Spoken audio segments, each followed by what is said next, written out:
Thank you for listening to Depictions Media Radio.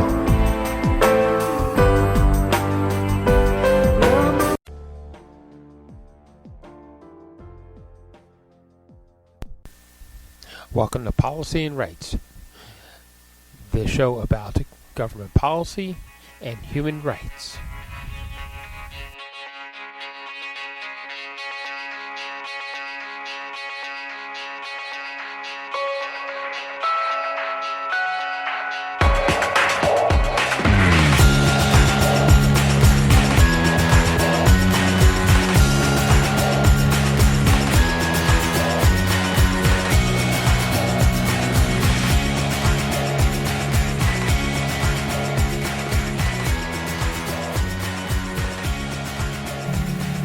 Welcome back to Policy and Rights here on Depictions Media Radio. I'm your host, Michael Clogs. And we've heard reports that a hospital in the Gaza Strip was attacked. Of course, we're hearing a few different versions of who actually did it, which isn't surprising, but the fact still remains that because of aggression and attacks that are happening in the area, that a hospital has now been attacked, and that hundreds of people have been hurt or killed. The question remains: what is it going to take to end the aggression? Not only just follow the rules of war, which the rules clearly state that we cannot have a military action aim directly at a civilian site. We cannot turn off civilian utilities, such as cutting off electricity and water. We can't do that to civilians. That we can do that to those who are military or combatants, but we can't do it to civilian people because they're innocent of the fighting. They aren't going to attack back. They aren't going to attack military targets.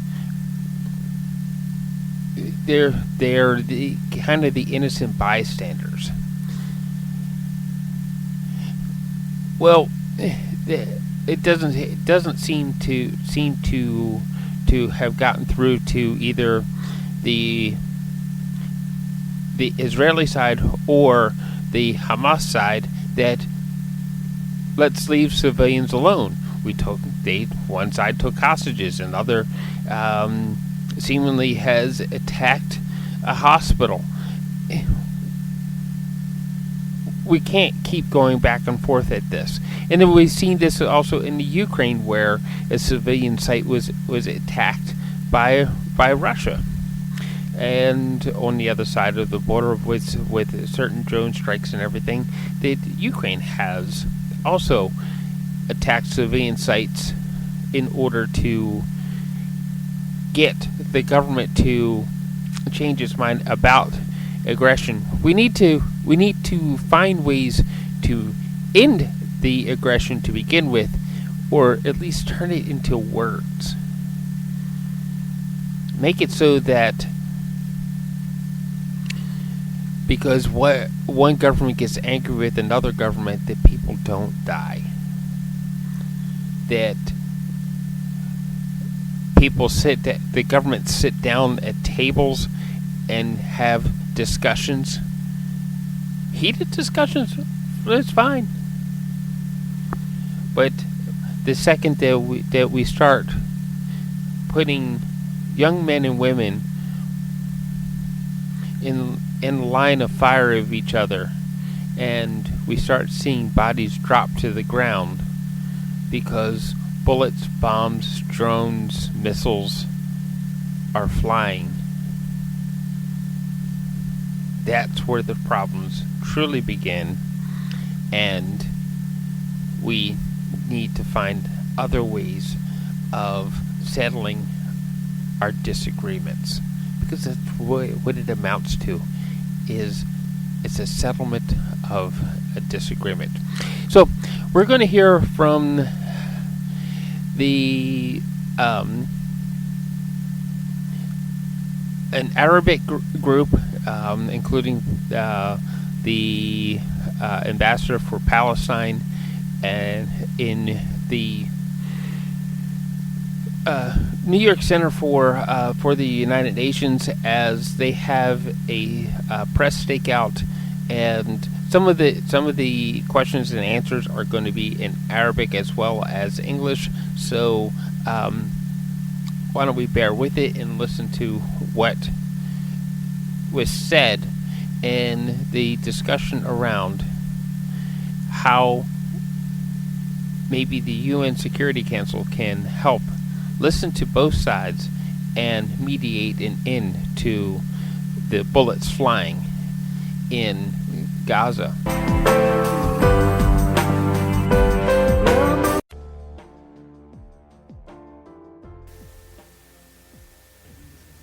مساء الخير. سنبدأ باللغة العربية المرة هاي. كما ترون يعني جميع السفراء العرب متواجدين معنا لننقل لكم وعبركم إدانتنا بأقوى الإدانات الممكنة لهذه المجزرة التي ارتكبت اليوم ضد أهلنا في المستشفى المعمداني في قطاع غزة، والتي ذهب ضحيتها، ليس يوجد عندنا أرقاما محددة، بس حسب ما بتقول وسائل الإعلام على أنه يقترب من 500 شهيد، وربما الأرقام تتزايد. إن هذه الجريمة المروعة التي ندينها كما قلت بأقصى العبارات يجب أن لا تمر هكذا، ونطالب مجلس الأمن بالوقف الفوري لإطلاق النار والعدوان على أهلنا الآن. ولو تحمل مسؤوليته مجلس الأمن البارحة لكان بالإمكان وجود هؤلاء الضحايا معنا أحياء، بدلا من أن يكونوا أشلاء مقطعة كما وقع خلال هذه الجريمة النكراء التي وقعت.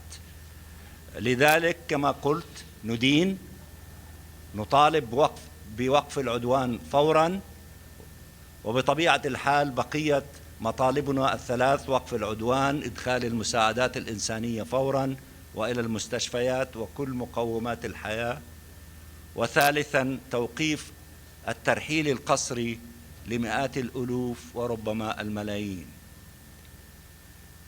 كذلك نريد محاسبة وملاحقة المجرمين المسؤولين عن هذه المذبحة على هذه المجزرة ليلاقوا العقاب الذي يستحقوه. أنا أشكر إخوتي وزملائي السفراء العرب على هذه الوقفة الأخوية الصادقة والاستعداد الكامل لعمل كل ما نستطيع في المجتمع الدولي، في مجلس الأمن، في كل مكونات الأمم المتحدة لوقف هذا العدوان فورا.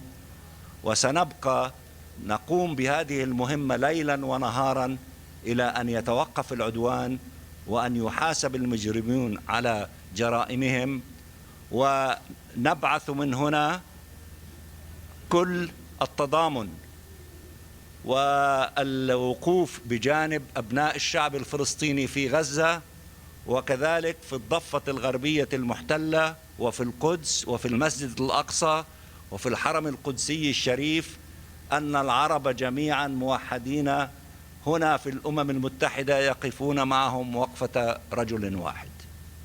Let me say a few things for you in English.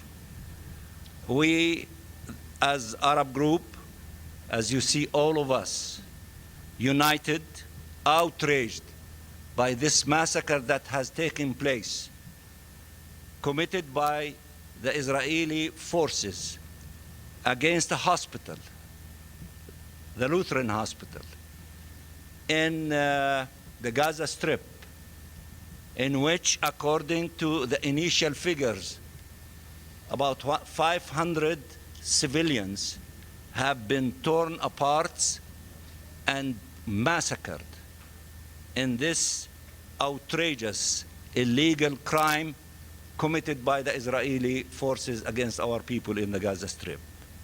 We condemn this action in the strongest possible terms, and we hold Israel responsible for this massacre, this crime, and those responsible for this crime should face justice and should face accountability and should be, punishment rising to the level of this crime committed against our people to be faced by them. We, as an Arab group, demand immediately a ceasefire, because the continuation of the war, it means killing more Palestinians every moment.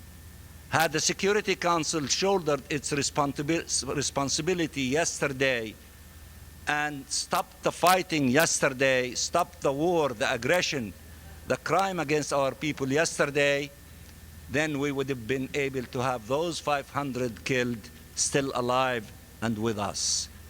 So the Security Council has to wake up, and we will not relent nor spare any effort that will stop us from going after the Security Council and all components of the UN, including the Secretary General, not only to condemn this crime, and they should, but also to have an immediate ceasefire to save lives of Palestinians, and to save lives across the board.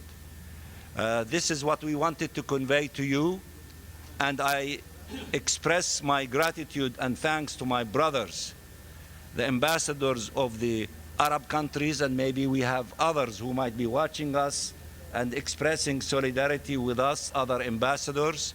We thank them for this effort. We have to create a massive outrage in the United Nations against those criminals who have committed this massacre today against injured and sick individuals in that hospital that led to massacring them in that heinous crime, and we should go after those from the Israeli side who committed this crime to face the justice and accountability, and that they should pay the price for such crimes. This is what we want to convey to you. I think that my colleagues, maybe they want to say anything. The floor is open for them and their questions. دولية في هذا الحادث، وثانيا طرقتم باب مجلس الأمن عدة مرات في السابق وكانت مقفلة كما هو الحال حتى الآن. هل لديكم خيارات أخرى غير مجلس الأمن؟ نحن لن نعفي مجلس الأمن من مسؤوليته. مجلس الأمن يجب أن يتحمل مسؤوليته، لأنه هو المعني بحفظ الأمن والسلم الدوليين. هذه حرب تهدد الأمن والسلم الدوليين في كل منطقة الشرق الأوسط وربما في العالم. لا يمكن أن يهرب مجلس الأمن تحت أي ذريعة كانت من مسؤولياته. وحسب علمي أن شقيقتنا سفيرة الإمارات مع سفير الاتحاد الروسي طلبوا جلسة مفتوحة لمجلس الأمن غدا لكي يتكلم ويعلن كل إنسان في مجلس الأمن والآخرين الذين سيسمح لهم بالحديث أن يعبروا عن إدانتهم لهذه المذبحة، وأن يتحمل مجلس الأمن مسؤولياته، وفي المقدمة منها وقف هذا العدوان على الشعب الفلسطيني. The Israeli Prime Minister today said, and I quote, the intelligence from multiple sources said that it's the Islamic Jihad is responsible for the failed rocket launch. Your response? He is a liar. His spokesperson and digital spokesperson tweeted that Israel did the hit, thinking that there is around this hospital a base for Hamas, and then he deleted that tweet. We have a copy of that tweet, and Talal can share with you that tweet. Now they change the story to try to blame the Palestinians. It is a lie, and the Israeli spokesperson of the army, about a week ago, made a statement in which he said, evacuate the hospitals are target, and in fact they hit one hospital a week ago. So their intentions is evacuate or hospitals will be hit, and they are responsible for that crime, and they cannot fabricate stories to deal with it. Ambassador, I'll ask you in English. لحظة شوي خلينا طلال وبعدين انت. I'll ask you in English for the benefit of all of us. Okay. Now, Abu Mazen has cancelled his participation in the summit in Jordan and returned back to Ramallah. Just minutes ago, the foreign minister and deputy prime minister of Jordan has announced the cancellation of the full summit. Your reaction to the cancellation of the four parts summit in Jordan? And by the way, concerning the bombing of the hospital, Israel has warned all the hospitals in the area last week that they will bomb them if they don't evacuate. And many managers of these hospitals have already told the Israelis they have about 600 people in intensive care and they can't move them. They have no fuel to move them even. And they hit the same hospital, a small hit, last week. Right. So to say today that it's, and the confession of Hanania Naftali, who's a digital spokesman of Netanyahu, on Twitter, that they hit it because they thought it was a base for Hamas. And then he deleted it after the cooking of the story of Hezbollah rocket. All this really point out to the guilt. Why do you delete a tweet confessing to the bombing of the hospital if Jihad al-Islami did that? So we'd like to have your comments on the cancellation of the four-side summit in Amman. And the fabrication story, you're correct. I have nothing to add to it. On the cancellation of the summit, first of all, President Abbas said that he cannot attend, and he went back to Ramallah, and I expect him that he is speaking to giving a national speech as we speak now. It might be in your in your outfit, in your Al Arabiya and Al Jazeera and all of them. He is talking to the Palestinian people and to everyone as we speak, I believe, and he asked for a meeting for the Palestinian leadership.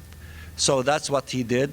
I understand that our Egyptian brothers canceled the hotels of their today after this massacre. Therefore, they canceled the participation, but I think my brother will speak to that. Yes, and then of course our Jordanian brothers said that we cannot have a summit with these conditions. We don't know what the other President Biden is still going there or not, but he canceled President Biden too. Okay, so that because the only thing that would make sense if he made ceasefire immediately, and I'm coming to force the implementation of ceasefire. I don't know what he said, but the summit has been canceled, but my brothers from Jordan and Egypt can say, yes. In a minute, please, just, that horrible crime and attack against the hospital in Gaza earlier today is a stark reminder of everyone that what we have been warning against to happen. We have been telling everyone that we're fearful that violations of international humanitarian law is going to happen. We have seen that before, and we have warned everyone to uphold their responsibilities. We have asked the Security Council to uphold its responsibilities. The permanent members have a specific, especially those who have special ties here or there. There should there should be no conditional support ever. We're asking everyone for having a ceasefire immediately and so on. And speaking now to the issue of the summit, Cairo is hosting the summit as scheduled. We're speaking about the Cairo summit next Saturday, where parties in the region, permanent P5 are invited and are gathered. The Secretary General has confirmed his participation with the view to seek to address the humanitarian aspect of the outgoing war and how to put it to a ceasefire, and as well a very serious attempt to have a political horizon to address the fundamentals of the whole issue. This is what I wanted to say, and of course I add my voice to Ambassador Riyad Mansour in the issue of the accountability. There is no party above international law. No party ever would be, as much as the Arab ministers did condemn attacks on civilians, the same applies. Whoever has perpetrated that horrible crime of today should be held accountable, and we'll work to that end, and we're hopeful that the Council will be up to the responsibility. Concerning the summit in Egypt, can there be continuous humanitarian assistance to the Palestinians in Gaza without a full and permanent and durable ceasefire? We're engaging on extensive talks, trying to reach a modality whereby humanitarian access and humanitarian corridors will be secured, with having sufficient space, of course, for humanitarian ceasefire. No humanitarian access would happen, but that is linked to some other issues that has to do with the hostages and so on, and those aspects that has to do with foreigners in Gaza. But we're working around the clock, and Egypt is taking that responsibility very seriously, and we're hopeful. We continue to hope that this will happen soon. Thank you.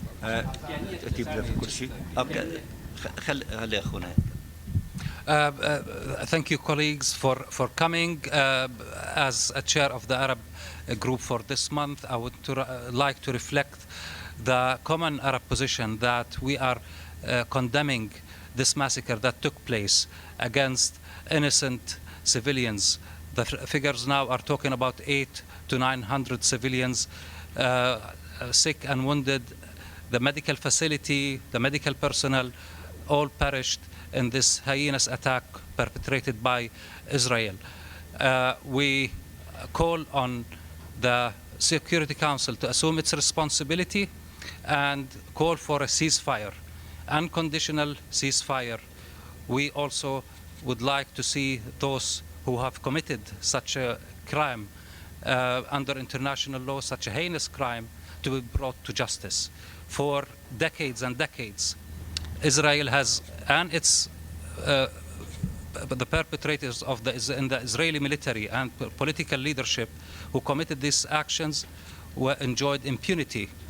Not a single one faced justice. This has to change, and this is our common position as an Arab group. We think it is very important that we concentrate, the Security Council concentrate on ceasefire and to allow humanitarian medical access into Gaza, and also at the same time stop any mass transfer of the population, which is one of the intent of those who perpetrated it, is to induce this mass movement. You heard, all of you have heard the Israeli officials in the past few days and past week who called on people to move to the south, and that the facilities, the medical facilities, have to be evacuated. This is a message, and it's not the first time that Israel resorts to this kind of message to induce the mass displacement of population. It happened again and again and again, and it will continue to happen if the international community does not stop it. سمعنا الآن مطالب عن أهمية المحاسبة. ما إمكانية أن يكون هناك تحرك عربي موحد كما نراه الآن فيما يتعلق بإدانة مجزرة المستشفى وفيما يتعلق بالمطالبة بوقف إطلاق النار؟ هناك موقف عربي موحد. إمكانية أن يكون هناك أيضا تحرك عربي موحد من أجل المحاسبة وعبر آليات الأمم المتحدة ذاتها. حول موضوع المحاسبة يعني نحن كدولة فلسطين وكذلك في دول عربية أخرى أعضاء في الآي سي سي نحن تمكنا بعد جهد جهيد أن تبدأ التحقيقات في الجرائم المرتكبة ضد الشعب الفلسطيني من قبل سلطة الاحتلال، بما فيها جريمة الحرب المستمرة الاستيطان، وكذلك الجريمة التي وقعت عام 2014 فيما قامت به سلطة الاحتلال الإسرائيلي من عدوان ودمار وتنكيل بأهلنا في قطاع غزة. المشهد يتكرر بجريمة أكبر وبمذابح أوسع كما تجلى اليوم في جريمة ومذبحة المستشفى. لذلك يعني الآن المطلوب منا جماعيا أن نضغط على الآي سي سي أن تسرع في عملية التحقيقات الجارية في هذا الجانب. طبعا هناك جانبا آخر متعلق بالانتهاكات القانون الدولي والتفاصيل الموجودة في السؤالين اللذين سئل من قبل الجمعية العامة لمحكمة العدل الدولية، والمرافعات قدمت وقدمت دول عربية عديدة مرافعاتها المكتوبة الأولى، والآن نحن بصدد الانتهاء من تقديم المرافعات الثانية في تفنيد بعض المرافعات لمحكمة العدل الدولية، والذي سيتم هذا خلال أسبوع. سننتهي من التقديمات الثانية، وبعد ذلك سننتظر من محكمة العدل الدولية تحديد الوقت والزمان للمرافعات الشفوية. فهذا الميكانيزم شغال ونريد تفعيله أكثر، تسليط الضوء عليه أكثر، المشاركة الأوسع من قبل الأشقاء العرب وأصدقائنا، خاصة في المرافعات الشفوية عندما تبدأ قريبا وعندما تعلن المحكمة عن مواعيدها والمشاركة فيها. As actually has the Arab, this is a question for the Arab group. The United States is the only country that has a certain leverage on Israel. So what is your message today to President Biden? What he should do for the Arab group? What he should do tomorrow? I can begin and I can speak about our unified position. Our unified position has been from the beginning, but now it's more urgent than ever.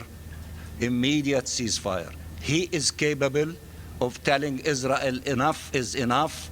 You have to stop this carnage against the Palestinian people in the Gaza Strip. Let this stop.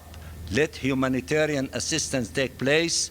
Do not displace 2 million Palestinians and push them in the direction of Jordan. And then let's begin a political horizon, as our brother from Egypt has indicated. We need a political process that will end the occupation as quickly as possible and to implement the global consensus on the two-state solution.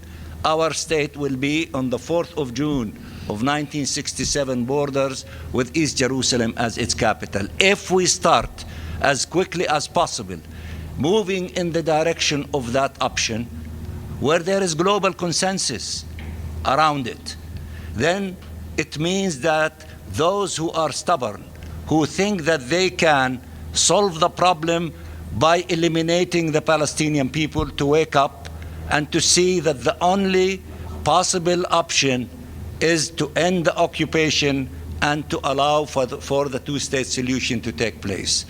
That is what we mean by the political horizon. You cannot deal with the political horizon while the bloodshed is taking place and the massacres taking place as we see them. President Biden is a powerful leader. If he tells Israel enough is enough and you have to stop the fighting immediately and allow for helping the Palestinian people in Gaza with humanitarian help, and do not displace them, let them go to their homes, let them attend to the wounds and begin the healings, let them eat, let them drink, let them have electricity, then it is possible to begin the journey of maybe opening a possibility for a political horizon. So he can do a lot. He is powerful. He cannot continue to support Israel unconditionally without looking at the other part of the situation, which is the Palestinian people. The last question, 1 and 2, and we're going to be done. Thank you, Edith. Thank you, Mr. Ambassador. 2 parts to this question. The Security Council at the moment is negotiating on a resolution drafted by Brazil that calls for humanitarian pauses and would condemn all violence against Palestinian civilians as well as Hamas's attack on Israel.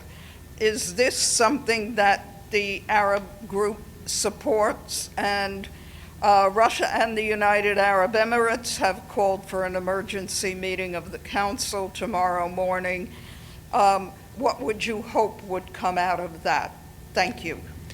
Let me just repeat that we, as the Arab group, have been united around 3 objectives. Stop the onslaught, meaning ceasefire, permanent. 2, to allow for having, humanitarian assistance to reach every part of the occupied Gaza Strip. And thirdly, not to allow displacement, forcible displacement to take place. Our position did not change as an Arab group, but after the massacre now, there is no objective higher than the objective of immediate ceasefire. Because, the continuation of the war, it means the continuations of victims and people killed and children killed and women and elderly and sick and so on and so forth. Saving life is the most important thing.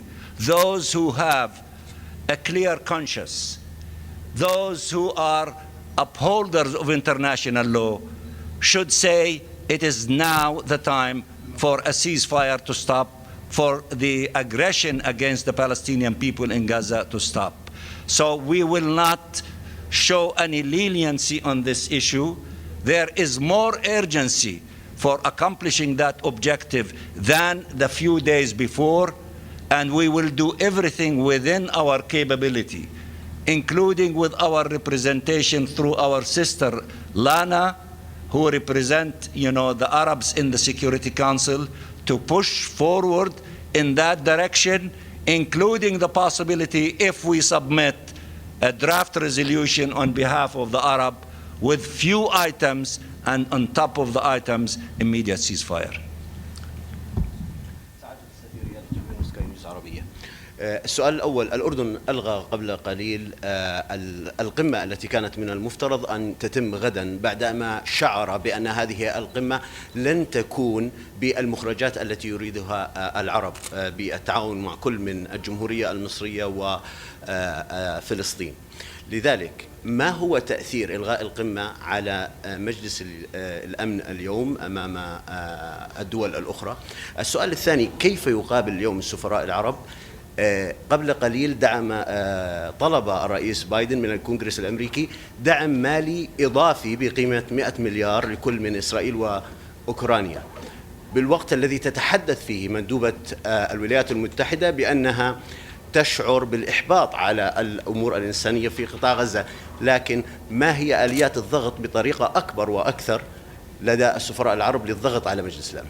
أعتقد أنه المذبحة التي وقعت في المستشفى اليوم غيرت الدينامكس وغيرت الجو الذي كان سائدا في مجلس الأمن. الجو الذي يجب أن يسود بسبب هذه المجزرة وقف إطلاق النار فورا immediately دون تأخير ودون تبديل، لأن كل تأخير يعني مئات ربما آلاف الضحايا الشهداء والجرحى من أبناء الشعب الفلسطيني. وكل من عنده ضمير حي عليه أن يشدد الجهد على هذه المسألة، وأن لا تبقى مسألة مائعة لتسمح لإسرائيل أن تستمر في عدوانها وفي غيها وفي بطشها وفي جرائمها ضد الشعب الفلسطيني. لذلك نحن الآن أكثر قوة وتماسكا ووحدة في الإصرار على هذا الطلب ولن نحيد عنه، سواء أقر به مجلس الأمن لوحدهم أو إن لم يقروا ربما نضطر إلى تقديم مشروع قرار باسم العرب جماعي لوحدنا نطالب فيه هذا الشيء ويطرح أمام مجلس الأمن. شكرا جزيلا، وسنبقيكم على تواصل بآخر التطورات. شكرا.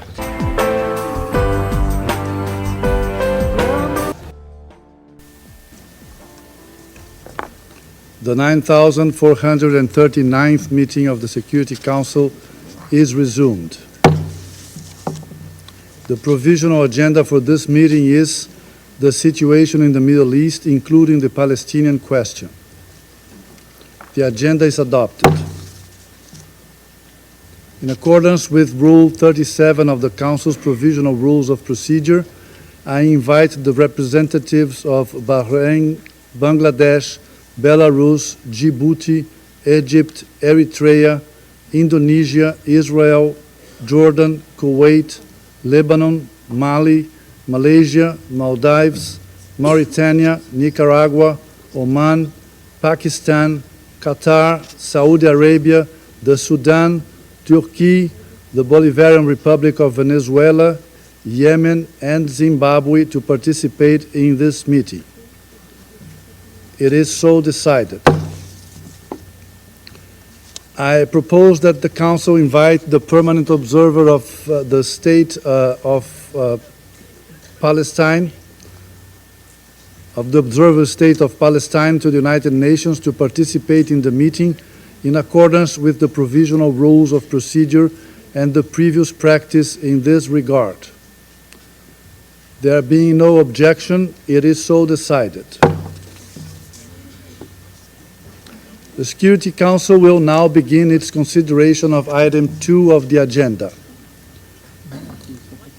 Members of the Council have before them document S/2023/772 submitted by Bahrain, Bangladesh, Belarus, Djibouti, Egypt, Eritrea, Indonesia, Israel,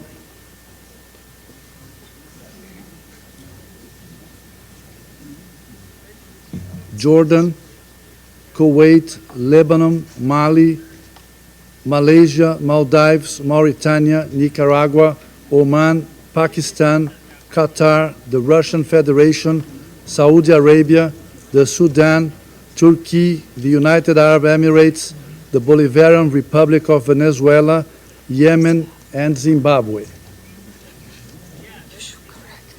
I shall correct myself. Israel is not part of that list.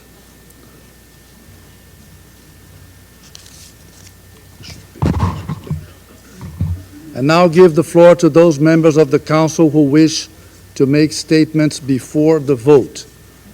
I give the floor to the representative of the Russian Federation. Mr. President, distinguished colleagues, Russia from the very outset called upon the Council to respond to the unprecedented exacerbation of the current crisis. Unfortunately, for 5 days, there were no shifts in that direction. We once again underscore that we condemn what took place on the 7th of October and the deaths of Israeli civilians, as well as the deaths of civilians in the Gaza Strip. Given that the number of killed and wounded is growing with every hour that passes, we cannot wait any longer, seeing how valuable time is being wasted with the repetition of the same discussions or inaction of the Council. And on the Friday, the 13th of October, we propose that the Council consider a brief, purely humanitarian draft resolution that we proposed. Its main element was a call for an immediate, durable and fully respected humanitarian ceasefire. As you will understand, without a ceasefire, it will not be possible for there to be any humanitarian efforts. Moreover, our draft stipulates condemning all violence and all terrorist attacks, the opening up of humanitarian corridors, and the safe release of all hostages. I underscore that no fundamental, argumented objections from hardly any members of the Security Council regarding our proposed initiative have been received. In general, only one delegation objected, and no substantive comments followed. On Saturday, the 14th of October, we asked the Presidency to schedule a vote on our draft for the 16th of October, and we opened the document up for co-sponsorship among the UN membership. We thank those delegations that co-sponsored our document. It is telling that our draft, in addition to other countries, has been co-sponsored by many members from the Arab group. It was supported by Palestine as well. This is a purely humanitarian text, and we will not understand if anybody decides not to support it, exclusively from selfish geopolitical concerns.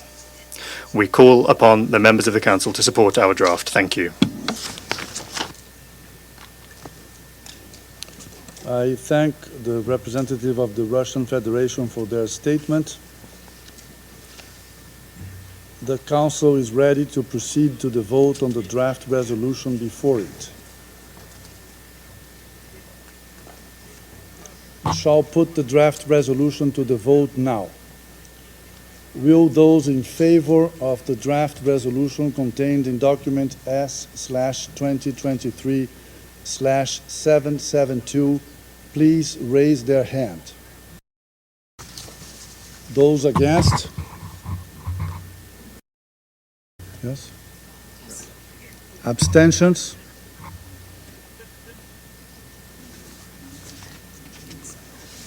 The result of the voting is as follows: 5 votes in favor, 4 votes against, 6 abstentions. The draft resolution has not been adopted, having failed to obtain the required number of votes.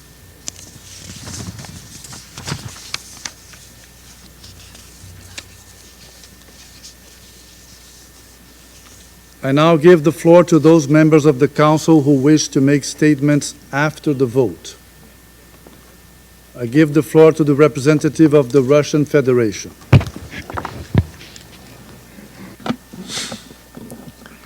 Mr. President, colleagues, we regret that the Council once again has found itself a hostage to the to the selfish intentions of the Western Bloc of countries. This is the only reason why it was not able to send a clear, strong, and collective message aimed at de-escalation.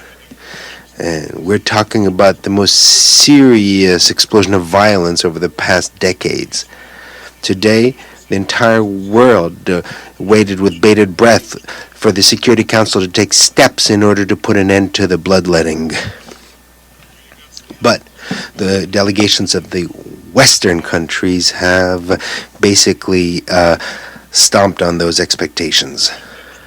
We believe that today's vote in the Security Council is very demonstrative. It clearly shows who are in favor of a truce, a stop of indiscriminate bombing, and a provision of humanitarian assistance, and who is still in favor of blocking a single common message from the Security Council for purely selfish interests and political interests. Based on the results of the vote and the comments, no one should have any further illusions.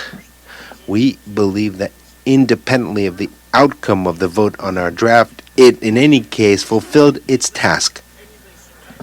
It has contributed to launching a substantive discussion in the Security Council on this topic. Without our encouragement, everything would probably have been limited to empty discussions. We are extremely concerned by the unprecedented humanitarian catastrophe in Gaza and the very high risk of the conflict spreading.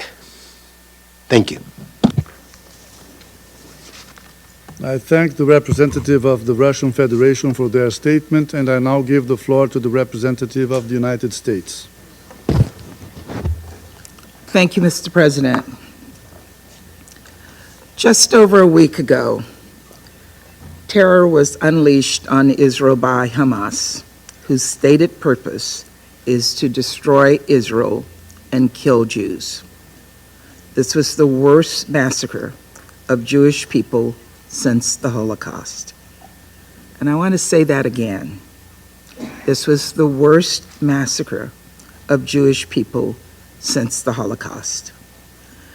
It was an appalling human tragedy that has brought to the surface painful scars left by a millennia of anti-Semitism. Hamas terrorists slaughtered more than 1,000 civilians, including American citizens, entire families, children, babies, and the elderly. And Hamas took innocent people hostage, including American citizens and the citizens of several members of this council. The brutality of Hamas brings to mind the most heinous atrocities committed by ISIS, and Hamas's actions have led to the dire humanitarian crisis facing the people of Gaza. Civilians should not have to suffer for Hamas's atrocities, and this council and the entire international community has a responsibility to help address this humanitarian crisis, unequivocally condemn Hamas, and reaffirm Israel's inherent right to self-defense under the UN Charter. Unfortunately, Russia's resolution presented today does not meet all of these responsibilities. Russia's resolution, put forward without any consultations, make no mention of Hamas, none. By failing to condemn Hamas, Russia is giving cover to a terrorist group that brutalizes innocent civilians. It is outrageous, it is hypocritical, and it is indefensible. Colleagues, the United States could not support Russia's resolution, which, in ignoring Hamas's terrorism, dishonors victims. We agree that this council should take action, but we have to get it right, and will work intensively with all members on the council to do so.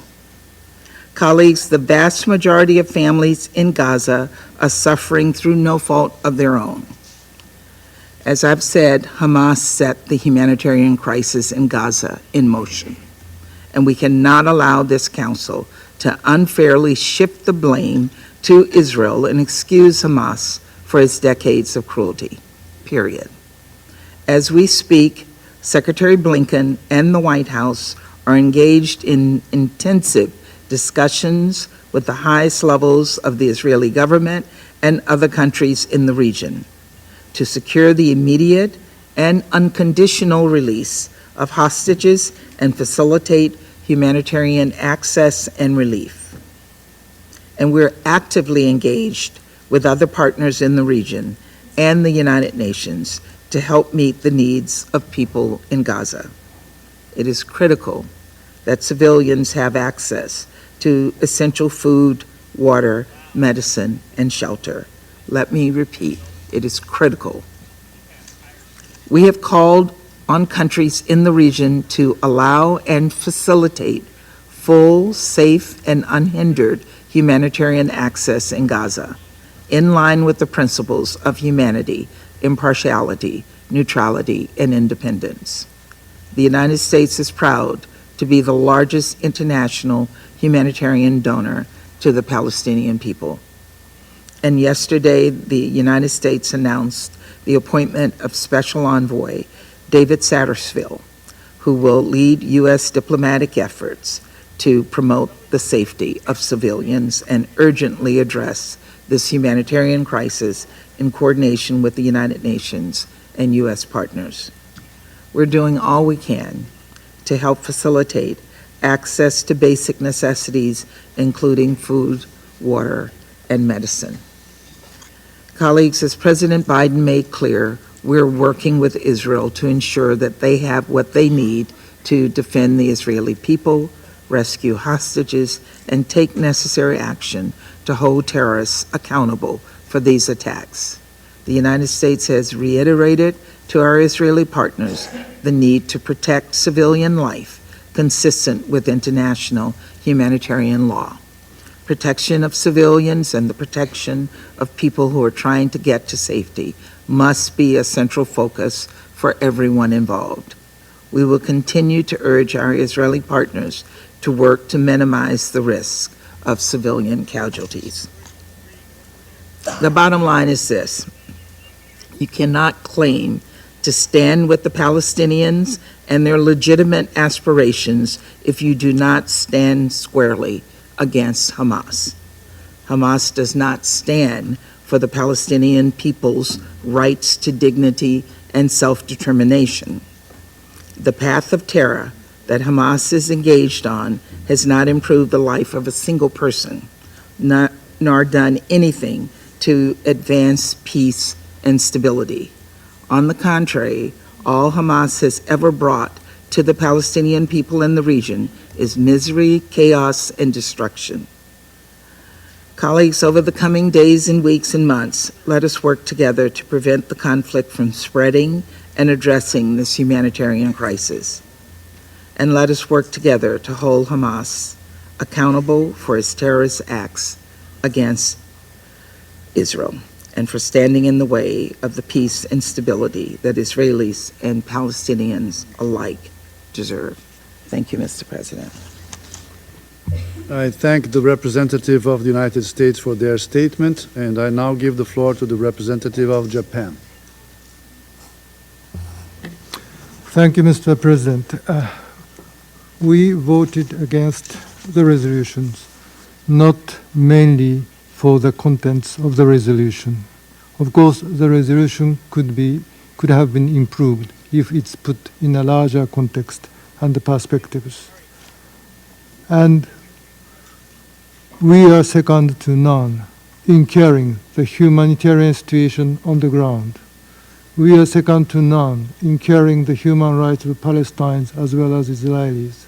Our track record of cooperation in the country explains that. But we voted against because the way the resolution was handled. We still do not understand why Russian Federation, our esteemed colleague, insisted to put the resolution to vote while there is a chance for further engagement by which we could have avoided showing the disunity of the Council. And that is something we have witnessed today. And I don't think it's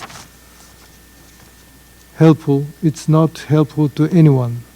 I think we have to make clear and we have to remind that resolution itself is an end in itself. We need to have a resolution, united resolution, that could really deliver things on the ground to help the people, Palestinian people. But this was not, unfortunately, the case. So this is the reason we voted against. Thank you. I thank the representative of Japan for their statement, and I now give the floor to the representative of the United Kingdom. Thank you, President. The United Kingdom is outraged at Hamas terror attacks in Israel and supports Israel's right to self-defense in line with international law. We're also working urgently to respond to the deteriorating humanitarian situation in Gaza. We have voted no on the draft resolution put forward by the Russian delegation. We cannot support a resolution which fails to condemn Hamas terror attacks. As my Prime Minister said earlier today, Hamas actions were an existential strike at the very idea of Israel as a safe homeland for the Jewish people. It is unconscionable for this Council to ignore the largest terror attack in Israel's history. We remain clear, too, that all possible measures on the ground must be taken to ensure civilian casualties are minimised and to facilitate humanitarian aid. President, the gravity of the situation requires serious Council discussion. This draft and this process was not a serious attempt to find Council consensus. So we look forward to continuing consultations on the basis of the Presidency's proposals. I thank you. I now give the floor to the representative of Switzerland. Merci, Monsieur le Président. Thank you, Mr. President. Since the 7th of October, Switzerland has firmly condemned the acts of terror, indiscriminate attacks and hostage-taking carried out by Hamas against the Israeli population. We deplore the deaths of thousands of civilians, including hundreds of children in Israel and the occupied Palestinian territory, notably Gaza, and we express our most sincere condolences to their loved ones, as well as to those of the members of staff of the United Nations and other humanitarian organizations who have died in the line of duty. We commend the courage of their colleagues that remain engaged in a large-scale humanitarian crisis in Gaza. Hundreds of thousands of civilians have had to evacuate their homes and, like the rest of the people of Gaza, are currently in an extremely precarious situation without protection and without access to essential services or external assistance. Mr. President, Switzerland shares the sense of urgency and the great deal of concern and therefore the need for the Council to act in unison faced with the situation in the Middle East. As the Secretary General has reminded us, de-escalation, the protection of civilians and the release of all hostages and the delivery of humanitarian assistance are priorities. With those priorities in mind, Switzerland nevertheless chose to abstain on the resolution submitted by Russia. As we reiterate at every opportunity, and in particular in the context of large-scale humanitarian crises, Switzerland believes that this Council cannot skimp, even in emergencies, or perhaps above all in emergencies, cannot skimp on a clear reference to international humanitarian law. Even armed conflicts have rules. For Switzerland, the omission of a clear reference to international humanitarian law in a Council resolution, even though the situation is constitutive of an armed conflict, is simply not admissible. It is up to this Council to make sure that respect for international humanitarian law is a priority by calling upon all parties to respect the basic rules of the conduct of hostilities and humanitarian access, the protection of civilians and civilian infrastructure, operations and humanitarian personnel. Calls for respect for international humanitarian law must also help hold back a spiral of violence which could engulf the entire region. For that reason, we will remain actively and constructively committed to giving pride of place to the rules of international humanitarian law in the alternative proposal submitted by your delegation, Mr. President. And I would like to take this opportunity to thank you for the vast work that you have already done to find consensus among this Council.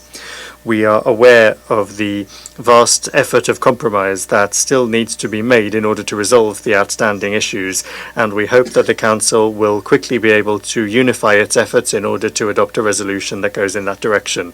We count on the constructive engagement of all members of this Council. Thank you. Thank you for listening today. You've been listening to Policy and Rights here on Depictions Media Radio. Please find that subscribe button wherever you are. And if you have the ability to write letters to government leaders, write letters asking them to end the military actions that are happening around the world that take lives away from their loved ones.